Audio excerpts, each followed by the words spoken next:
So what are some of the challenges that somebody who has trauma would face in terms of being able to get the help or even being able to use the help they get? What are some of the things that you've seen, maybe some of the clients that has been the difficulties they've faced and they've been stuck for a while? What are some of the things you have to help them to be unstuck from? Right. Yeah. So, trauma, depending on the type of trauma, you might not deal with it at that time. You might like, okay, well, this is just something, it happened, and you suppress it, you keep it in, but then it festers, and then it bleeds into other things, like it bleeds into your health, it bleeds into you going through, because a lot of people manage their stress in a bad way.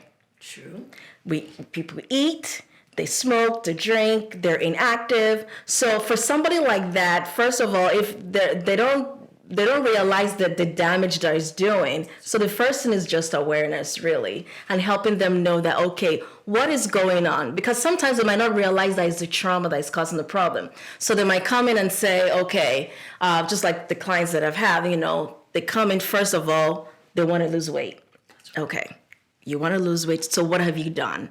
What is the problem? And then when we start going a little bit deeper, we realize, oh, this is the reason why you're waking up in the middle of the night to go into the refrigerator and eat, constantly. Or, you get home, you're tired, you eat, you're sad, you eat. Or you're constantly just doing stuff that is wrong, but you just feel yourself stuck. If I bring awareness to that, I think that's usually the first step to get the intervention that you need. So it's being informed. Yes. Getting past that lack of information, which many victims of trauma have. Do you find that some of them, when they become aware of the connection, then what is the next step? How do they deal with it, and how do you work with them from that time on? What kind of things would you do after you've done that education?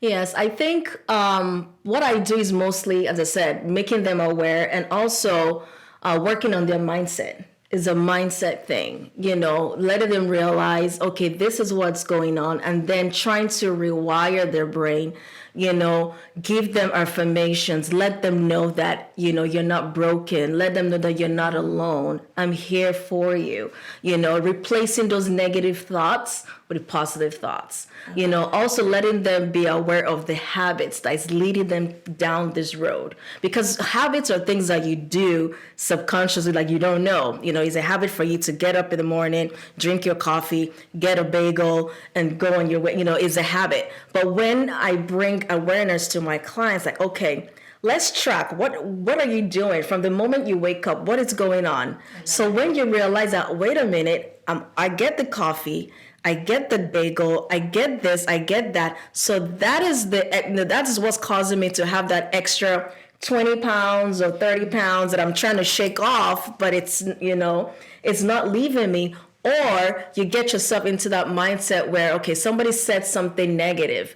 They might not really mean it, but you think about it, you let it fester in your brain, and then you're like, oh, well, I'm not good enough, I'm not pretty enough. Oh, your past trauma, if it was a rape or something negative, you go back to start thinking about that feeling, and then that makes you really depressed and sad, and then you just find yourself in that cycle. I love it. So that's, just letting them be aware of that.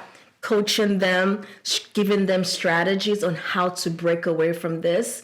Because if you don't know that you're supposed to exercise, at a certain time or during, certain hours, you wouldn't do it. If you know that you're not supposed to eat certain food at a certain time, you're going to keep eating the same food, and you're wondering why you're not able to get to that weight loss or weight goal that you're trying to get to. So really bringing all that into perspective, the awareness, and just kind of coaching you through those changes that you need. I absolutely love it. So what you're saying is you kind of zone in on the person's lifestyle. Yes. Because you have your doctoral degree in lifestyle medicine. Yeah. You look at what that person is doing that is connected with this undesirable place they are. Right. And you now try to unlearn those habits and then teach new ones. Exactly. Which seems easy, right? Let's be honest, on paper, but in reality,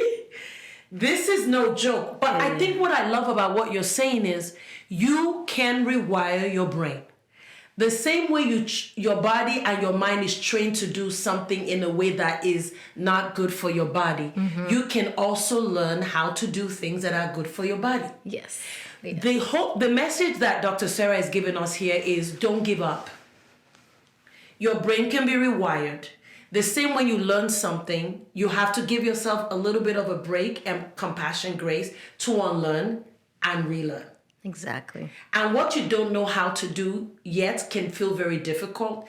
But as time goes on, what has your experience been? Yes. It's just a matter of keep at it, because sometimes when you start something new, remember, habits are something you do on autopilot. That's right. You're trying to learn a new habit and you're trying to unlearn something else that is bad. So it's going to take time. So if you get to that point where you're like, okay, I'm trying to do this, Sarah, but this is not working, just keep at it. At the end of the day, you're going to see the result. You just have to be consistent. You have to just keep pushing and just focus on your end result. There's going to be a lot of distractions. Life will give you distractions.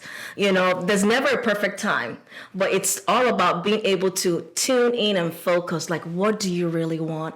What do I want out of this? I want to lose 5 pounds. I want to lose 10 pounds. I want to 20 pounds. Or I want to just be able to get up and walk my kids to the bus stop. Or I want to be able to just tie my laces. Those little things that people take for granted, you know, those are things that can be accomplished if you keep going at it and don't give up. Just keep pushing and just stay on the prize. Just put your eyes on the prize. That's right. Remember, guys, we're talking about trauma and weight management. And what Dr. Sarah is telling us is that it's not about having this massive goal, because that can be very overwhelming, right? Wouldn't you say? Yes. But just having something to look forward to that is measurable and within your reach can give you encouragement to get to that next spot, right? Exactly. And then when you get there, then you can start with something else, right? Yes. So just all these nuggets are getting me all excited, but honestly, it's a principle that will change our lives as wherever you are in life, whether it is PTSD or whatever you're going through,